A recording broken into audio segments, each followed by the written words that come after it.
Baik saudara sekalian, para mahasiswa UT untuk Fakultas Hukum, Ilmu Sosial, dan Ilmu Politik. Pada hari ini kita menginjak pada modul 7, pembahasan modul 7, yaitu mengenai pemeriksaan pajak. Pada dasarnya, sistem perpajakan Indonesia itu telah beralih dari government official atau official assessment menjadi self-assessment sejak ditetapkannya Undang-Undang 6 tahun 1983, yaitu kepada wajib pajak diberi kepercayaan penuh oleh pemerintah untuk menghitung sendiri pajak hutang, membayar dan melaporkannya melalui mekanisme laporan surat pemberitahuan atau SPT.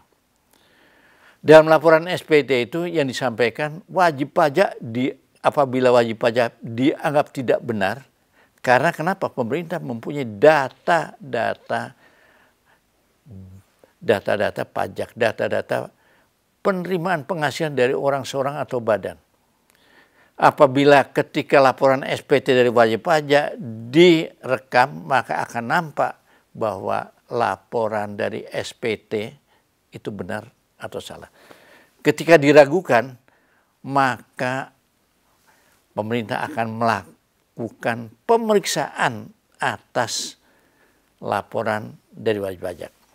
Dan atas laporan tadi dan dilakukan pemeriksaan, maka outputnya akan diterbitkan namanya SKP, Surat Ketetapan Pajak Kurang Bayar, SKPKB, atau kalau dalam jangka waktu tertentu, karena batas waktu dikeluarkan SKP itu 5 tahun, maka kalau dalam 5 tahun setelah dikeluarkan SKPKB kurang bayar, maka masih terhadap ketetapan pajak itu ada novum baru.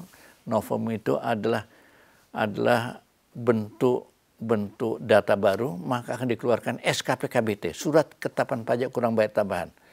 Dan kalau laporan dari SPT itu benar, maka harus dikeluarkan namanya Surat Ketetapan Pajak Nihil.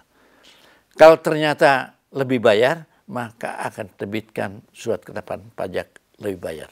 Dengan demikian pemerintah wajib mengeluarkan ketetapan pajak atas laporan SPT kalau dianggap tidak benar atau tidak disangsikan kebenarannya.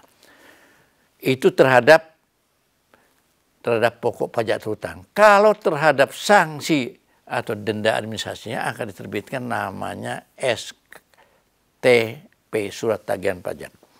Saudara sekalian, bahwa atas STP itu berkaitan dengan denda dan sanksi administrasi, dan bahkan kalau dianggap ada tindakan kriminal dapat diterbitkan namanya surat kriminalitas atas pajak.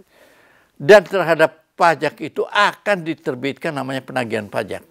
Penagihan dengan urutan surat teguran, surat paksa, bahkan penyitaan, bahkan dapat disanda kalau pajak yang terhutang itu tidak dibayar, bahkan dapat dilelang atas harta kekayaan dari wajib pajak tersebut.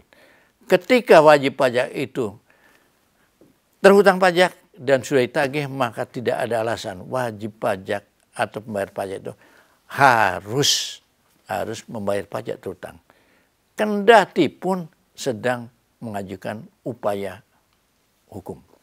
Upaya hukum itu yaitu mengajukan keberatan kepada siapa? Kepada yang menerbitkan ketetapan pajak, yaitu Direktorat Jenderal Pajak atau Direktorat Bea Cukai kalau pajak daerah itu kepada kepala daerah. Dan kalau atas keberatan tadi masih juga dianggap masih mengecewakan, maka wajib pajak atau pembayar pajak itu masih bisa mengajukan namanya upaya banding ke pengadilan pajak. Pengadilan pajak namanya banding. Di mana saya sempat menjadi ketua pengadilan pajak seluruh Indonesia yang mengadili masalah-masalah pajak terhutang. Namun demikian tetap bagi wajib pajak itu harus membayar pajak hutang kendati pun sedang melakukan upaya hukum.